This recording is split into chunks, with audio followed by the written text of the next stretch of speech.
प्रिय विद्यार्थियों, BSc part 2 organic chemistry की क्लास में आज पुनः एक बार आपका स्वागत है। पिछले वीडियो लेक्चर्स में हमने आपको रीमर टीमान रिएक्शन तथा फ्राइज रीअरेंजमेंट्स के बारे में पढ़ाया था। ये दोनों ही जो है अल्कोहल के अंतर्गत आते हैं। पिछले टर्न हमने फिनॉल पार्ट 9 पढ़ाया था जो है। आज फिनॉल पार्ट 10 लेंगे जो है, जिसमें हम क्लेजन रीअरेंजमेंट यानी क्लेजन पुनर्विन्यास तथा लैडलर मनासे अभिक्रिया के बारे में हम पढ़ेंगे जो है। ये वीडियो यदि आपको पसंद आए तो इसको लाइक करें जो है, और शेयर करें और चैनल को सब्सक्राइब भी करें। तो मैं doctor BK Agarwal, associate professor in chemistry, government Lohia college Churu, एक बार पुनः आपका बीएससी पार्ट 2 की ऑर्गेनिक केमिस्ट्री की क्लास में स्वागत करता हूं। जैसा कि अभी मैंने आपको बताया कि आज हम जो है क्लेजन रीअरेंजमेंट्स के बारे में पढ़ेंगे जो है। क्या होता है क्लेजन रीअरेंजमेंट जो है? जब हम एरिल ईथर्स को जो है ताप पर गर्म करते हैं तो क्या होता है कि उनका जो एस्टर ग्रुप है वो रीअरेंज, या ईथर ग्रुप जो है वो हमारा क्या होता है रीअरेंज होकर जो है हो जाता है, और हमें एलिल फिनॉल्स जो है प्राप्त होते हैं। अर्थात जब एलिल या एरिल ईथर का 200 डिग्री सेंटीग्रेड पर गर्म किया जाता है तो वे पुनर्विन्यास होकर फिनॉल बनाते हैं, और इस अभिक्रिया को क्लेजन पुनर्विन्यास कहते हैं। यानी एलिल फिनॉल बनाते हैं जो है, जिसको हम जो है एलिल या क्लेजन पुनर्विन्यास कहते हैं। इस पुनर्विन्यास में या रीअरेंजमेंट में किसी भी जो है उत्प्रेरक की आवश्यकता नहीं पड़ती है जो है। क्या होता है जो है,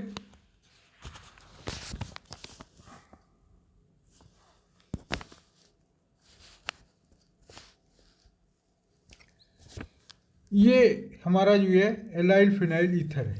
ये फिनाइल ग्रुप और ये एलाइल ग्रुप।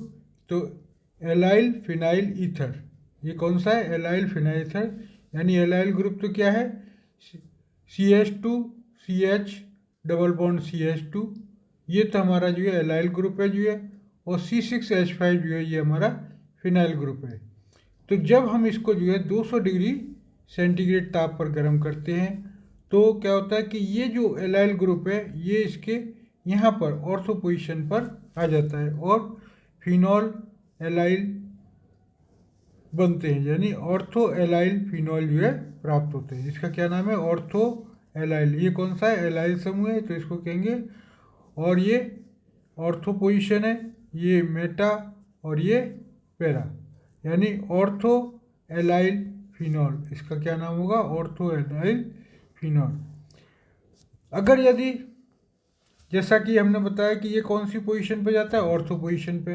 अगर सपोज मान लो कि ऑर्थो पोजीशन पहले से ही कोई जो है समूह उपस्थित है तो पुनर्विन्यास जो है कहाँ पर होगा? पैरा पोजीशन पे। और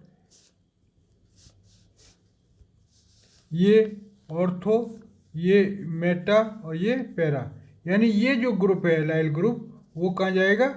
पैरा पोजीशन पर जाएगा जो है। जैसा कि यहाँ पर हमने दिखाया है जो है कि इसके दोनों ऑर्थो पोजीशन जो है एल्काइल समूह द्वारा, दोनों ऑर्थो पोजीशन ये और ये दोनों एल्काइल समूह द्वारा ऑक्यूपाइड हैं जो है। जब इसको जो है हम 200 डिग्री सेंटीग्रेड ताप तक गर्म करते हैं तो ये जो एलाइल ग्रुप है वो पैरा पोजीशन पर जाएगा जो है, जिससे जो है हमारे फिनॉल प्राप्त होते हैं। अब इसकी क्रियाविधि जो है, गामा स्थिति पर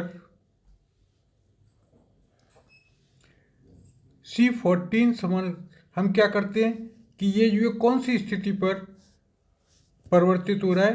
तो इसकी गामा पोजीशन पर अल्फा बीटा गामा, ये अल्फा बीटा गामा, तो इसकी गामा पोजीशन पर जो है हम C14 आइसोटोप्स ले लेते हैं जो है, जिसमें एलाइल समूह का उपयोग करने पर पता चलता है कि इसका पुनर्विन्यास उत्पाद से आइसोटोपिक अल्फा कार्बन बेंजीन वलय से जुड़ जाता है। यानी जो इसका गामा कार्बन है, कौन सा, ये वाला जो कार्बन है, ये जो है बेंजीन वलय से जुड़ जाता है जो है, अर्थात एलिल समूह में जो बंधन है वो रिवर्स हो जाता है जो है।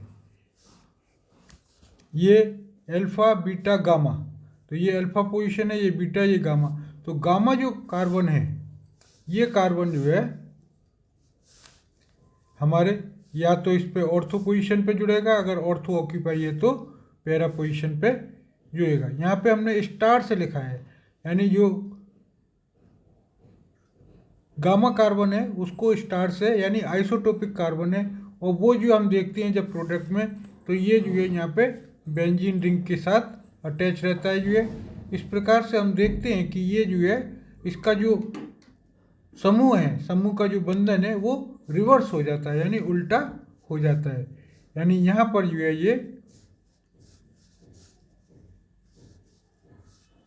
ये ग्रुप जो है ये कहाँ पर, यहाँ पर जाएगा, या ये ग्रुप इस कार्बन पर जाएगा जो है।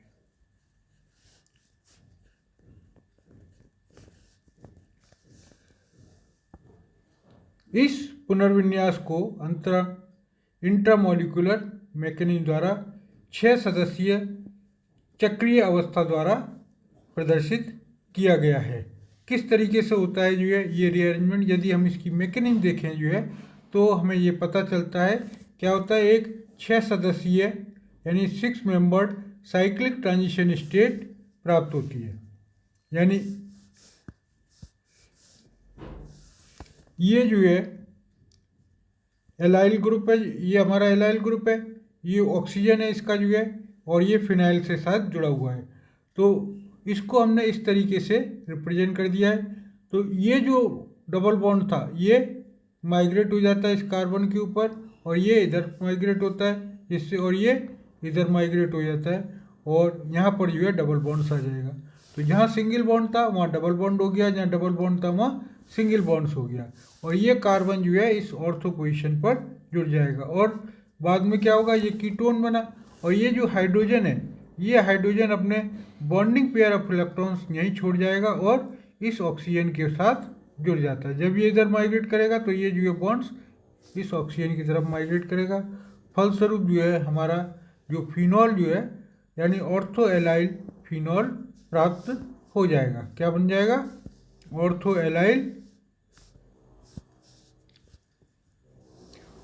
एलाइल फिनॉल जो है प्राप्त हो जाएगा जो है।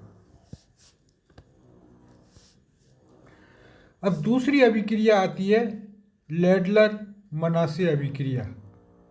इसमें क्या होता है कि जो फिनॉल का संघनन जो है हम फॉर्मल्डिहाइड के साथ करवाते हैं, जिससे मुख्य उत्पाद के रूप में पैरा हाइड्रोक्सी बेंजाइल अल्कोहल जो है प्राप्त होते हैं। यानी जब फिनॉल का संघनन जो है फॉर्मल्डिहाइड समूह के साथ कराया जाता है तो हमें पैरा हाइड्रोक्सी बेंजाइल अल्कोहल और साथ में जो है बहुत कम मात्रा में जो है हमें ऑर्थो हाइड्रोक्सी बेंजाइल प्राप्त होते हैं। इस अभिक्रिया को लैडलर मेनासे अभिक्रिया कहते हैं। क्या होता है, डाइल्यूट NaOH या डाइल्यूट HCl की उपस्थिति में अभिक्रिया कराई जा सकती है जो है। तो जब फिनॉल है, जब इसको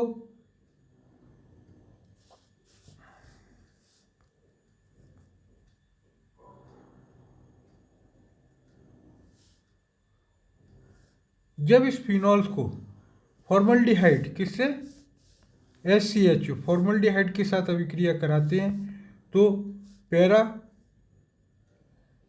बेंजाइल पैरा प्रोडक्ट जो है और ऑर्थो प्रोडक्ट दोनों प्रोडक्ट मिलते हैं, जिसमें CH2OH ग्रुप जो है पैरा पोजीशन पर या ऑर्थो पोजीशन पर, ये यहाँ पे दिखाया, ये यहाँ पे जुड़ा रहता है।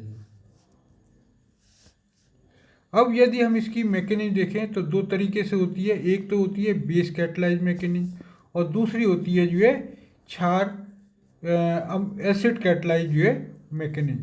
तो यदि क्षार की उपस्थिति में अभिक्रिया कराई जाती है तो फिनॉल जो है पहले फिनॉक्साइड में बदल जाता है जो है, क्योंकि जो H है वो क्षार द्वारा अवशोषित करके -H2O के रूप में निकल जाता है।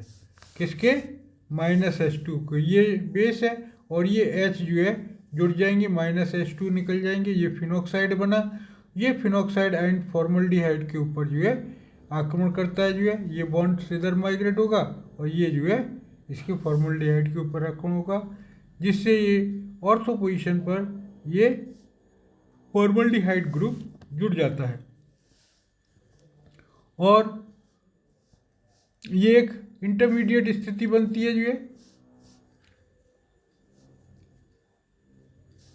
ये एक इंटरमीडिएट या ट्रांजिशन स्टेट बनती है जो है, जिसको हम आइसोलेट नहीं कर सकते हैं जो है।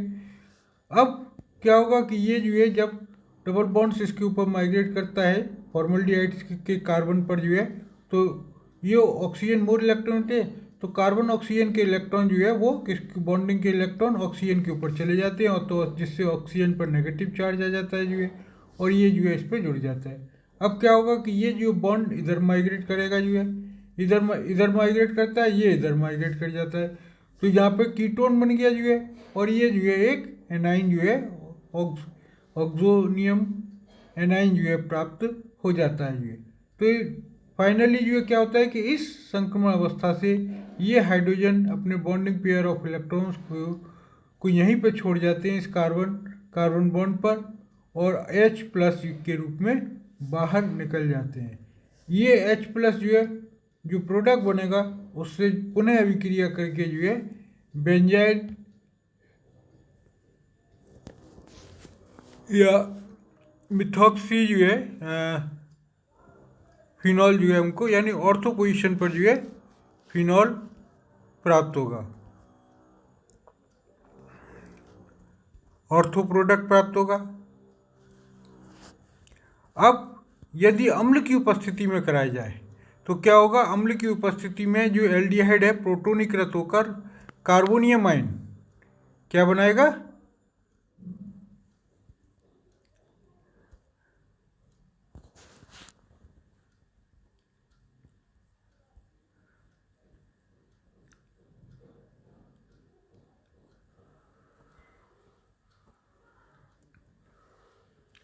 अम्ल की उपस्थिति में जो है ये तो क्षार कैटलाइज है, और एसिड में जो है अम्ल की उपस्थिति में जो एल्डिहाइड प्रोटोनीकृत होकर एक कार्बोनियम आयन हाइड्रोक्सी मेथिल में परिवर्तित हो जाता है। ये जो है दिखाया है यहाँ पे जो है कौन सा हाइड्रोक्सी मेथिल समूह जो है ये है जो है इसमें परिवर्तित हो गया हाइड्रोक्सी मेथिल समूह में। ये इंटरमीडिएट है, ये एज ए इलेक्ट्रोफाइल की तरह काम करता है, क्योंकि इस पर जो है कार्बन पर पॉजिटिव चार्ज है, तो जो इलेक्ट्रोफाइल्स होते हैं उन पर जो है धनावेशित होता है। ये कार्बोनियम आयन है और ये कार्बोनियम आयन जो है एज ए इलेक्ट्रोफाइल की तरह कार्य करता है। अब ये फिनॉल के साथ रिएक्शन करता है और फिनॉल के साथ रिएक्शन करके जो है यानी जो फिनॉल के लोन पेयर इलेक्ट्रॉन्स हैं ऑक्सीजन के ऊपर वो यहाँ पे डबल बॉन्ड फिनॉक्साइड बना लेंगे और ये जो है यहाँ से इधर माइग्रेट कर जाएगा, जिसके फलस्वरूप एक संक्रमण अवस्था प्राप्त होगी जो है जिसमें कार्बन ऑक्सीजन के बीच में डबल बॉन्ड्स होता है जो है और ऑक्सीजन के ऊपर धन आयन होता है जो है, और उसके जो नेबरिंग कार्बन है उसके ऊपर CH2OH ग्रुप होगा जो है एक, और एक जो है हाइड्रोजन होगा। अब हाइड्रोजन क्या करता है? अपने बॉन्डिंग ऑफ पेयर इलेक्ट्रॉन जो है इसको दे देता है और ये जो है इधर माइग्रेट कर जाता है, यानी यहाँ पे वापस फिनॉल बन जाएगा और ये जो H+ जो है के रूप में बाहर निकल जाता है जो है, जिससे जो है हमारा ऑर्थो प्रोडक्ट जो है प्राप्त हो जाता है।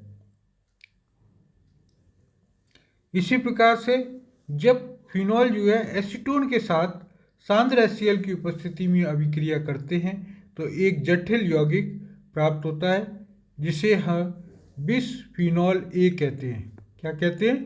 बिसफिनॉल ए कहते हैं। यानी ये कीटोन से ये जो है यहाँ से ये जल का अणु निकल जाएगा और ये जो है बिसफिनॉल ए जो है प्रोडक्ट एक फिनाइल ग्रुप यहाँ पे जुड़ जाएगा, एक फिनाइल ग्रुप यहाँ पे इस कार्बन के साथ जुड़ जाएगा, यानी दो फिनॉल के जो है ये पैरा पोजीशन के साथ जो है हाइड्रोजन यहाँ से निकाल देता है और ये हमारा complex 2,2-bis-4 hydroxy phenyl propanone प्राप्त हो जाता है। तो इस प्रकार से हमने देखा कि जो है लैडलर-मेनासे में जो है अभिक्रिया और क्लेजन रीअरेंजमेंट की अभिक्रिया। तो यदि वीडियो अच्छा लगा है तो इसको लाइक करें, शेयर करें और चैनल को सब्सक्राइब करें। और ये आज हमने आपको क्लेजन रीअरेंजमेंट और लैडलर-मेनासे अभिक्रिया के बारे में बताया। आज की वीडियो के लिए इतना ही, धन्यवाद।